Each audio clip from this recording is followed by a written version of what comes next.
On the Ritz by Michael Kass.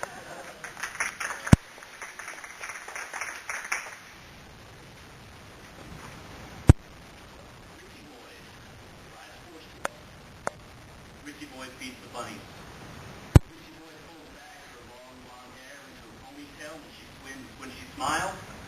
Everyone around her smiles, and when she laughs, the entire world laughs. She's 9 years old, and I know everything there is to know about Richie Boy. I'm 9 years old, and I am, wait for it, in love with Richie Boy. There's no other word for it. I spend my idle moments imagining what it would be like to feed the bunnies with her. This isn't a euphemism. I actually imagine what it would be like to stand there next to her feeding bunnies, feeling their little bunny mouths nuzzling against me. Or we're grooming the horses. We go to school on a farm, so all this nature imagery isn't quite as weird as you might. In a class of 25 people, it's a little bit hard to be ominous. And if I were capable of speech in her presence, we might even make the leap into full-fledged friendship. She's made overtures in this direction. This one time, she, Clayton, and Kieran were standing in the rabbit hutch feeding, the rabbits. And I loitered nearby, affecting this intense interest in my Velcro-fastened head. Richie noticed me and said, "Do you want to help?" No, I'm good. And I pretended to solve the mystery of my shoes and ran hell-bent for leather into the forest. This is because I'm 9 years old and I'm not so swift. I'm not so swiftly hide in the trees near wherever she plays. I'm not so swiftly create these long florid love letters and hide them in her vest only to retrieve them before she can possibly see them. One time I walked through a room when she and my classmates are feeding our pet squirrel, Scrabble. Scrabble bounds onto my back, and the unexpected feeling of his pin-prick paws makes me shriek like a girl. Ritzy and everybody else laugh. I hide for a week. Yeah. As my 10th birthday approaches, I decided it's time for a change. I will no longer be not so swift. I have to transform. I have to be a man. I will become Michael Casanova. Preteen Lothario. This will happen on my 10th birthday, and I spent months planning it. It's going to be an intimate gathering for 4. My guests and I will enjoy all-you-can-eat pizza and sodas and watch a short romance magic show. No parents allowed. The guests will be Kabir, his crush Katie, and of course Ritzy. To make sure that Ritzy is going to be receptive to an invitation, I call her. It's the first time I've ever talked to her on the phone. My voice quavers, "Hey, Ritzy, my birthday. Do you want to come if I send an invitation, pizza, and also sodas, and there will be magic?" Miraculously, she accepts. And my heart leaps. On the big day, I'm a mess. I spend an hour doing, I shit you not, my hair. I put on this heavy blue sweater. Yeah, okay, it's August. But I remember one time somebody in class wore a similar sweater and she totally complimented him on it. Besides, the theater's going to be air-conditioned.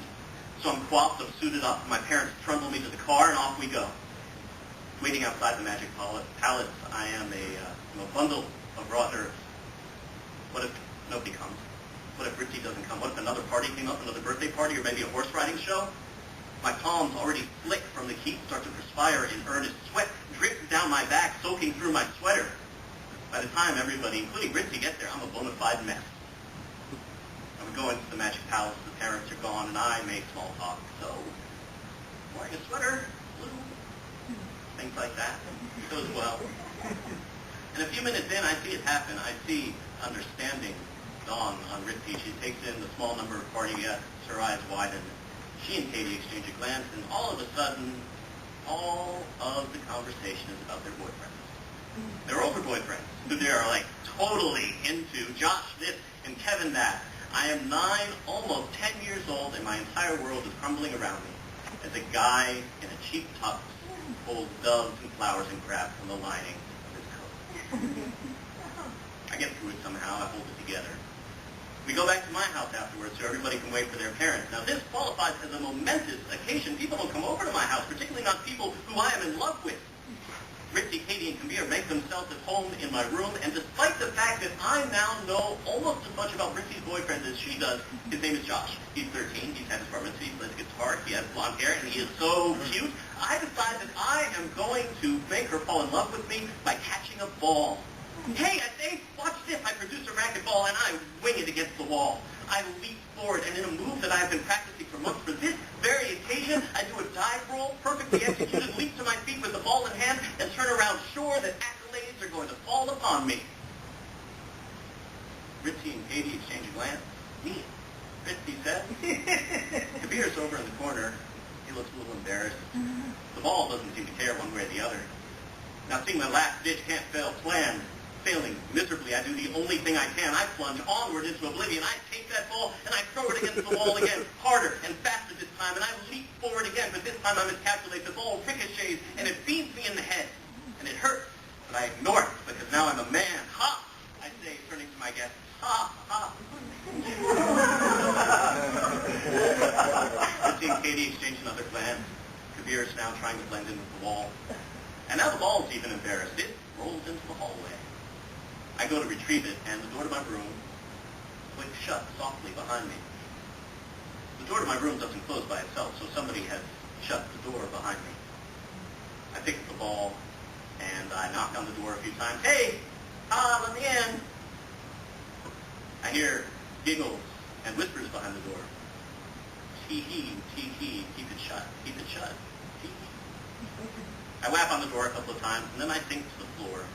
My dreams of feeding the bunnies with Ritzy Boyd lying in tatters around me, shredded by a 13-year-old named Josh and my stupid racquetball.